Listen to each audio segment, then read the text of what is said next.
These guys are ridiculous. These guys are ridiculous.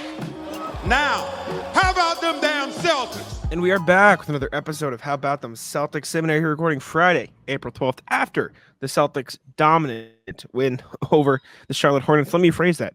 After the bench Celtics' dominant win over the Charlotte Hornets. The Hornets were missing some guys, too. Didn't have LaMelo Ball, obviously, no Mark Williams. But no Grant Williams either. At the same time, the Celtics were without Jaylen Brown, Derek White, Drew Holiday, Al Horford, and Kristaps Porzingis. And they still won the game by 33 points. This is a dominant victory. Payton Pritchard, masterclass. Payton Pritchard had 31 points and 11 assists, and he did not play in the fourth quarter. Luke Cornett had 16 and 10 double-double. Sam Hauser had a 16-point game. Neemias Queta had 16, 6 and 5 off the bench with only 2 fouls, which is pretty good. He was a plus 25 in this game. The Hornets might be the worst team we've seen all season. Them and the Wizards, hand in hand. Like it was really bad. Well, Charlotte also did sat. They sat. Yeah, they did. They did sit. They did sit. Yeah, they sat most of their guys. Brandon Miller only played 13 minutes. Miles Bridges played under 15. Micic barely cracked 16. So anyone that's like a mainstay in their rotation didn't really see a ton of time today. But with that being said, really good showing from the backups today. Payton Pritchard played phenomenal. 31 and 11. Had, 25 and 9 at the half? Mm-hmm. Something crazy like that to finish it off. So him having a double-double is always nice, and his turnovers, as usual, were under control. And he was looking very confident with the basketball, as he has continued to do for the past month and a half. Drew Holiday's little shoulder flare-up thing that everybody was worried about for a week turned out to be a blessing in disguise, because Payton Pritchard saw a lot more responsibility start to fall onto him, and he has played excellent. He's really done a great job of being a facilitator. He's confident with the basketball. He's being patient with his decision-making, and you can see it on a day like today where he is the best player probably on the floor. He's still racking up assists, setting his teammates up and making it easy for him. So I was super impressed with him. I love that for the playoffs. I love that they have another playmaking type player that can look around, survey the floor, and make the correct call. I love it. We were talking up on the ninth floor. I asked Bobby and Justin, and I asked how many teams around the league would Pritchard average. If you like, I'm not saying like replace a starter. I'm not saying anything like that. If you placed Payton Pritchard onto the team in whatever rotation spot that he would like naturally fit in, how many teams around the league would he average 15 for? San Antonio. It's a tough question. Mm-hmm. I think San Antonio, yes. I think Portland, yes. Memphis this year, yes. Utah, yes. Houston, yes. Lakers, depending on Brooklyn, things, yes. But I think you could. Brooklyn, yes. Washington, yes. Detroit, yes. Charlotte, yes. Toronto, yes. Atlanta, probably not, because they got so many guards. Chicago, maybe off the bench. Pelicans. Miami, I think maybe. The Pelicans, maybe off the bench. We're actually a good team. Yeah. Well, I asked what was the best. I also asked what was the best team you think you could put him on, and he would average 15. And we determined maybe the Heat or the Pacers. Orlando. I think those are three good ones. But the point is, Pritchard's really good. Pritchard is awesome. He's been having a great season. Obviously, like we mentioned, he had 31 and 11 in this one. It was really fun to watch. It was just so clear that he was like dominating everything and picking apart the Hornets defense, which again, some of the worst defense I've seen all season. That was like they were just doubling guys in the corner. They were turning their back on shooters. They were like ignoring guys on the 3-point line. They were letting people. It was horrible to watch. Steve Clifford, no wonder he retired. And if he wasn't bald, I'd say he's pulling his hair all night. Yeah, dude. Sam Hauser was fine. 4-13 is not great from three, obviously, but he did what he was doing. Like he did whatever. Luke Cornett double was fun. But thoughts? You're a big Jaden Springer guy. He finished with 11, 6, 4, and 3. Pretty efficient. Thoughts on Springer? Well balanced game from him. He had a good hustle about him. Like he played hard. I like the way he just kind of didn't slouch on defense. This was not a meaningless game for him. And he was kind of patient with the ball, just like Pritchard was. He only turned the ball over once. So big kudos to Jaden Springer. I think his mid-range shot looks excellent. I don't know why that can't be stretched out to 3. So I think at the very least with Springer, right, you have some sort of building block that you can work on mechanics from. I wouldn't compare him to somebody like O'Shea that really looks rough every time he shoots the ball, where like Springer can take these middies, the pull-ups, and he's not even hitting the rim. It's going clean through. He's super comfortable with that shot. It's just not a shot as a deep rotation guard that you will ever see if you play real minutes. So you have to be able to make the ones that you are going to see in your spots. And those are going to be catch and shoot threes, whether they're from the wing or the corner. That's going to be where he's going to have to capitalize. So I think he's got a good summer ahead of him. He's somebody that I'm looking forward to see improve. And Jack, do you know if he is summer league eligible? Ooh, summer league eligibility. I don't know. That's a good question. If he is, I'll be very eager to see him be out there with a lot of responsibility playing alongside some of these other guys that we saw today, because, I mean, he was excellent. And go ahead. I think it's technically anybody. So yes, he can play. Hell yes. Anybody can play. I think anybody. Send him to Vegas. Technically Tatum. Tatum should play. Also great tonight, Jordan Walsh. I thought Jordan Walsh was great in the minutes he played, right? Yeah. He made a couple threes. Yeah. He looked comfortable shooting the ball. He had a nice steal that led to a dunk. I liked the energy he brought in this game. He looked completely able to hang with some real NBA competition, with an asterisk, because not a very good Hornets team. Again, like you said, very bad. Very, very, very bad. But I was happy to see him kind of shoot some energy into this group. So good for Springer, good for Jordan Walsh. Those are maybe my 2 favorite guys that don't really play all the time. Jordan Walsh was awesome. And you could tell that Jordan Walsh was playing within the flow of things. Like, he was playing in a role that he could eventually play with the real Celtics, which is important. And he does that in Maine too, which is really good to watch. Svi Mykhailiuk, not as good. Listen, I was wrong about who would take the most threes in this game, but I was right that Svi Mykhailiuk has sat and watched 80 straight games, not really playing a whole lot. That man was not seeing a shot he did not like in this game. He was chucking them, dude. 13 shot attempts, 0 assists. That's Svi for you, baby. The one time he actually did try and create, he drove, wanted to go up for a layup, realized he wasn't going to get the layup off, then looked to pass, and it was already too late. Charlotte's help defense had come over and cut off the passing lane, and that led to Svi's 1 turnover in this game. Yeah, it's tough, man. It's tough. Meanwhile, Neemias Queta off the bench, 8 of 10, 16, 6, 5, 2. I thought it was really good. I mean, it's all context of it's a bad Hornets team who don't really do much around the rim, and so he's probably not going to get in too much foul trouble. Both the big guys played well. Luke also played his role really well. But this is an example, and I feel like I've gained this reputation because I said Luke is better than Neemi, that I dislike Neemi. Neemi's good. Like, he's a good player, and this shows you, like, he deserves the contract that he got. I asked Pritchard where he ranks on guys, Pritchard's favorite guys to throw a lob to, and he said he might be one, which, if you watch tonight's game, that motherfucker can dunk the ball. He was throwing them down. So Neemi was really, really good in this game. So I look forward to see how they develop him moving forward, because he's a good player. Yeah. One thing I kind of noticed about Neemi today, and we're not trying to rain on the parade here, because I did think he was really solid in this game. That man loves to bring the ball down. He is always bringing the ball down around his knees when he's about to go dunk. So he's got to work on that. I think that'll really help him be effective around the rim. When Rob was here, we saw how effective he became, because he was just so quick to put the ball up every time he caught it, and defenses really didn't have an answer. Neemi has potentially have that sort of effectiveness because, 1, he's a big motherfucker. 2, he's athletic. He can make plays underneath the basket. You mentioned it, Jack. He had some sick dunks today. The problem was, if there is a problem at all, the thing that you can notice and be like, okay, I can see why he's not really getting real minutes, is those dunks took a while.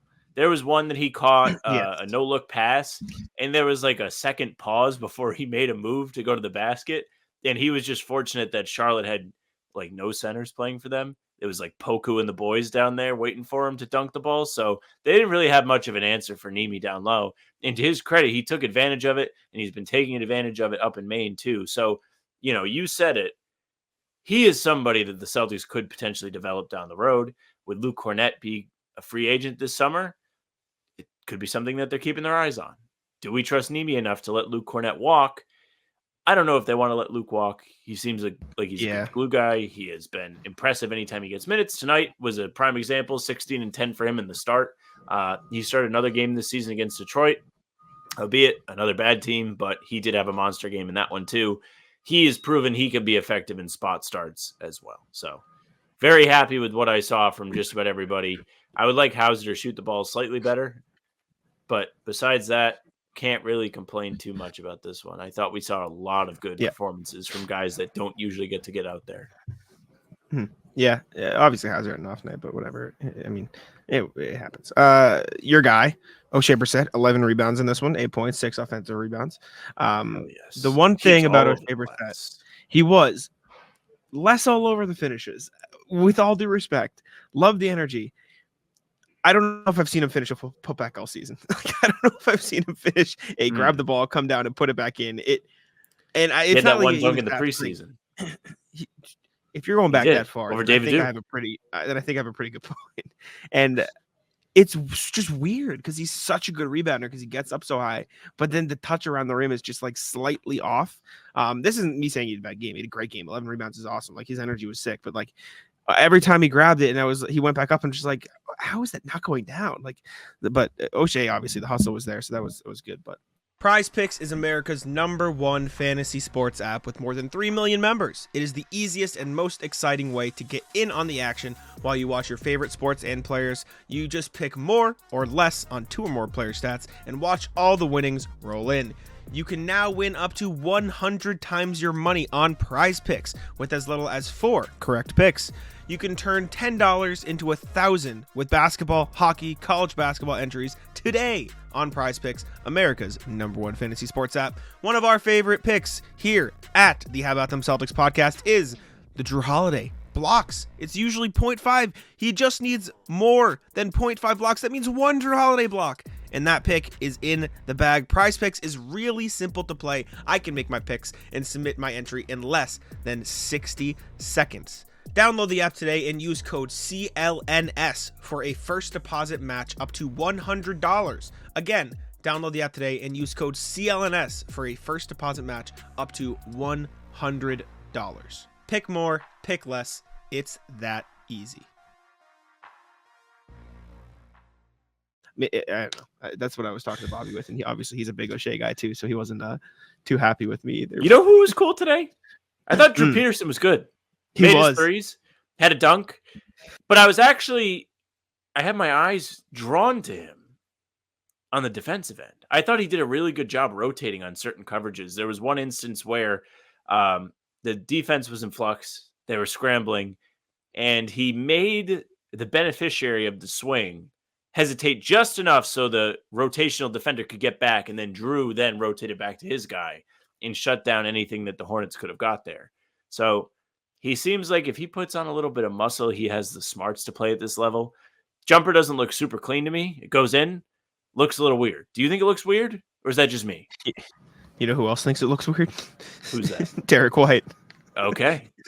Drew Peterson took a shot in the corner, and he made it. And as he was running back down the floor, I just look at Derek White, and he looks at somebody else on the bench. He just imitates the shot. He just goes. He kind of shoots.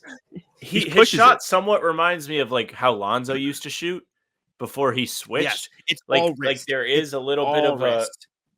Yeah, it's all wrist. It's very weird, but it's cash today, so flick of the wrist is right. JD Davison made a 3. Sam, thoughts on JD Davison? I know you're not. JD actually looked like he got hurt at one point in this game. Really? Yeah, he drove and kind of came up a little bit gimpy, but I mean, I guess he was fine. You didn't hear anything. I didn't see anything online, so no. I guess he's okay. He'll probably play Monday. All right, so I guess, I mean, we'll talk about this on the pod tomorrow too, but we're looking at the results tonight. And so the Celtics got some help, but then they got fucked. So in chronological order, the 76ers beat the Magic, which moved Philadelphia up to 6, Orlando to 7. Indiana and Cleveland were still playing, so they were 4-5. Cleveland then beats Indiana, so Cleveland clinches a playoff spot. They will have an opportunity to win the Central Division, I believe, if Milwaukee, they have lost. So Indiana fell back down. There's now a 3-way tie between Indiana, Orlando, and Philly, and it stacks up where Philly is in the 7th seed. So I believe there is some sort of wrinkle where if Miami, as they won tonight, so they are a game back of the Magic, this is like foreign to everybody, but just bear with me. I know what you're I'm saying. Charlie from Always Sunny pointing to my map on the wall. Yeah. But if Miami wins and Orlando loses on Sunday, then Miami will win the South Division. And the winning of the division is the number one tiebreaker when it comes to multi-team ties. Okay? So that would render Orlando not as powerful because right now they sit in 5 because they are the division leader.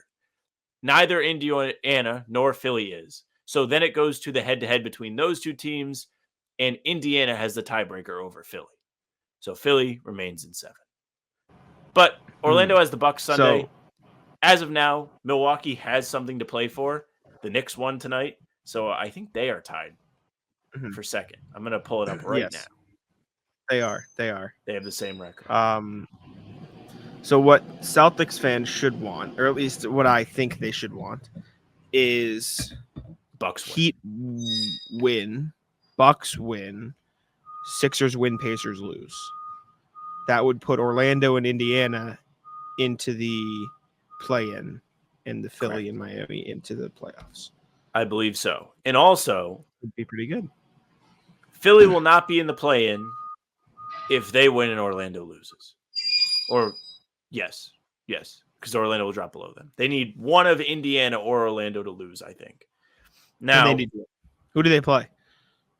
Philly plays Brooklyn. Indiana plays Atlanta. And again, Orlando plays Milwaukee. And I do not know for the life of me who the hell the Heat play. Some bum team, I'm pretty sure. They might play the Raptors again. Heat on Sunday play. Yeah, Toronto. A lot of bum teams need to step up. Well, not really. I can't imagine. You just need a Milwaukee win. Milwaukee yeah. But it would be really great if Miami could also climb into the top 6. It would be, because that would be the dream. Because that would be Miami, Philly finish 5-6. So the Celtics. No, actually, if you want to limit it all risk, so what I said earlier, Orlando, Indiana play-in is the safest option. If the Celtics want to play it risky, for what it's worth, I think the Celtics would have the best chance. I think the Celtics should beat any of these teams, but this is just like the easiest path. And I think you agree. But just let me do my It's Always Sunny thing. If one of Philly or Miami, like Philly could get into 6, right? Philly could go into 6. If Indiana also wins and Orlando loses or something along these lines, ideally they should want one of Philly and Miami in 7 so they can win, finish in 7th, and then the other one finishes 8. So the Celtics don't have to play Philly, Milwaukee, or Philly or Miami until the conference finals, and then hope Milwaukee also finishes 2nd so they don't have to play them until the conference finals either. That would be like chef's kiss. Do you know what I'm saying? Because then they would have ideally 2 straight rounds of none of them.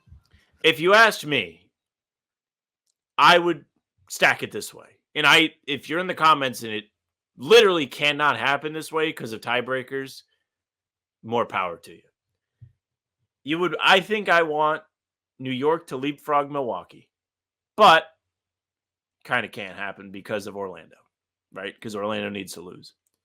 Yeah. So scrap that. But it would be sick if New York played or Milwaukee played Philly in that 3-6 game.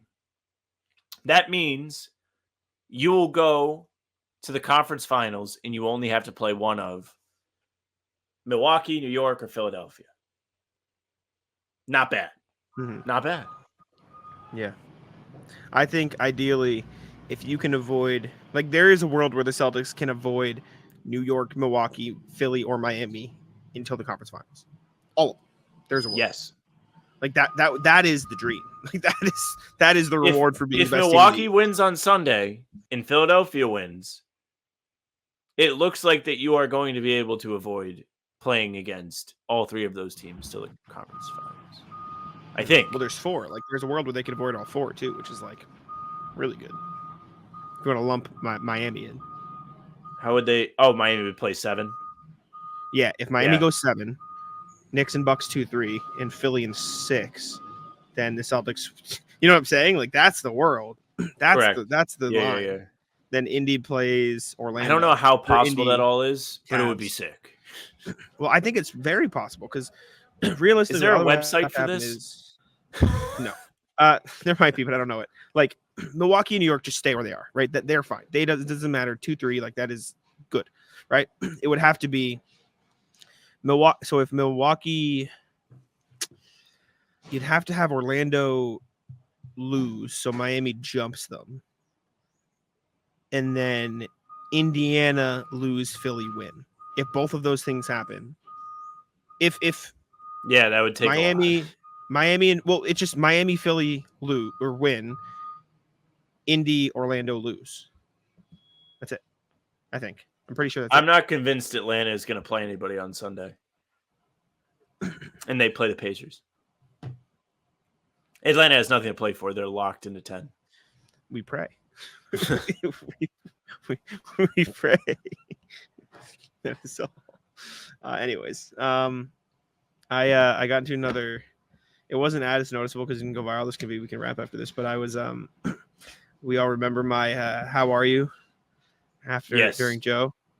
So I was talking to Pritchard today, and I didn't even mean to say it. Like, I just like I didn't even stumble over my words. But you know when you're about to say something and you forget what you're gonna say, and you just need a second. So I just go, hey Payton, how are you? But then I realized what I said, and I was like, I can't do it again. And so I paused. I was like, I let him talk. But then it was like an awkward silence because he didn't expect to have to answer the question like a normal person, like Joe should have expected I wasn't actually doing.